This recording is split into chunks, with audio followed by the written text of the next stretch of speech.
If you're sitting on the down payment and waiting for prices to drop in Vancouver, I need you to hear this. Even if prices drop another 5%, waiting still could cost you more. Not maybe, not in theory, I mean in actual dollars. Rent, missed equity, and the rate wildcard. And the biggest part nobody talks about, most people aren't waiting because of the math. They're waiting because of psychology. So in the next 10 minutes, I'm going to show you the real numbers in Metro Vancouver, and then I'm going to ask you one question that might completely change how you think about waiting. This is not a hype video. I'm not here to push FOMO. This is a risk analysis video because waiting isn't neutral.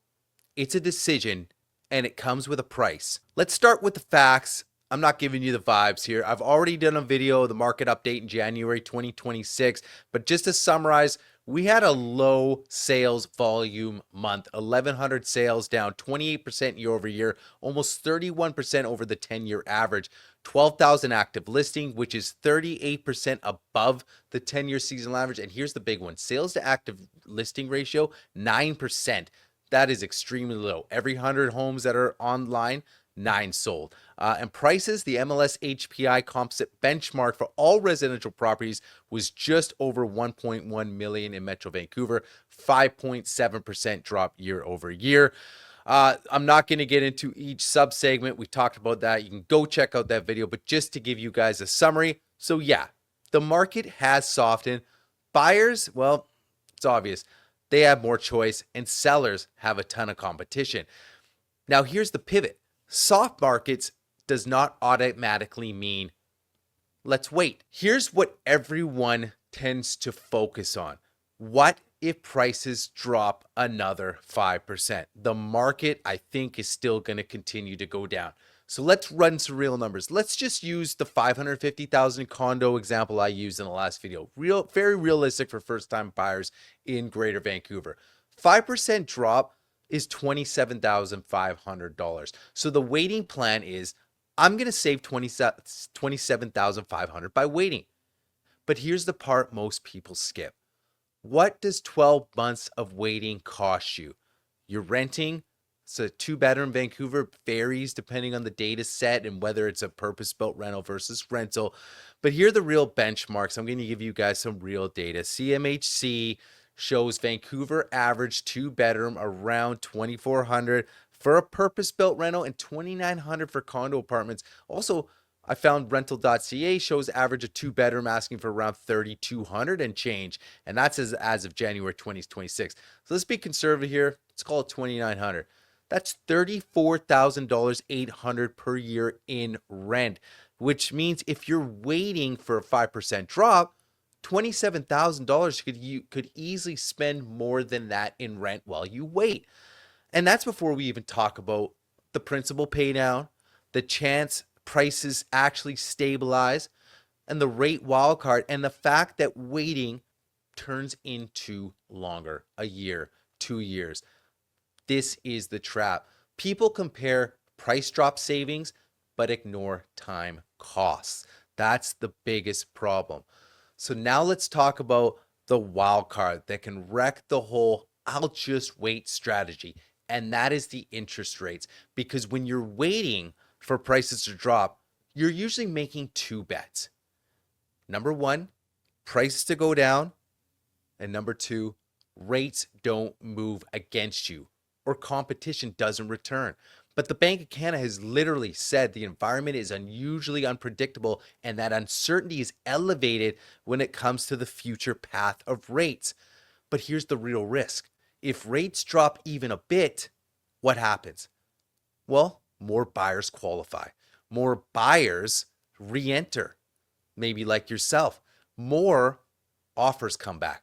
And prices often start to stabilize even if inventory is still high. So if you're waiting for a quiet market, rate relief can bring the crowd back. And suddenly the same buyers who were waiting are now in competition again, which leads to the most important part of this video. Why are you waiting? Let me ask you something honestly. If you already have the down payment, you're ready to go. If your income is stable and you're still waiting, The one question I'd have for you is why? Is it actually math or is it emotion? Because here's what I see over and over again. Have you ever walked in an open house and it's just packed? Suddenly it feels valuable. It feels safe. Like, okay, everyone wants it. It must be good. Now, walk into that same house, but this time it's empty. Same property, same layout, same price, just different market. Your brain goes, what's wrong with it? That's a herd mentality. In 2021, the market was packed, multiple offers. People felt safer buying because the crowd was buying. Today, the market's a lot quieter, more inventory than we've ever seen. People feel unsafe buying because the crowd, well, they're waiting. So it's not that the home changed, the crowd changed. And when the crowd changes, your brain tries to protect you by saying, don't be that sucker. This is the real fear. Nobody wants to buy and then see prices drop 3% 6 months later, just after they bought. That fear is so powerful, it freezes people. But here's the weird part. If you buy and prices go up 3%, nobody complains. We only obsess over the downside. That's loss aversion. And here's the sneakiest one of them all. Waiting feels smart, right? Waiting feels like you're being disciplined, like you're not being emotional. But inaction isn't neutral. It's a decision, and it's a decision that comes with rent payments, time passing, and potentially missed opportunities. So I'm not asking, will prices drop? I'm asking, what exactly are you waiting for? A 10% crash, a headline, a rate cut, somebody else to move first? Because if you're waiting for certainty in real estate, you might be waiting forever. Now, again, I'm not a realtor that's pushing this FOMO, pushing you got to get in now. I'm going to be fair. When waiting actually does make sense, there are situations where waiting does make sense, but it makes sense if your job or income is unstable. You might move again in 2-3 years. You're stretching your budget just to get in. You don't have a real emergency fund after closing, or you're only shopping because you're feeling pressured. If that's you, then waiting is not a weakness. It's actually maturity. But if you have, again, a stable income, you have the down payment, and a plan to stay put in the city, then waiting becomes less about finances and it starts becoming more about fear. Here's my takeaway from all of this, okay? The market has softened. We all know that. That's real.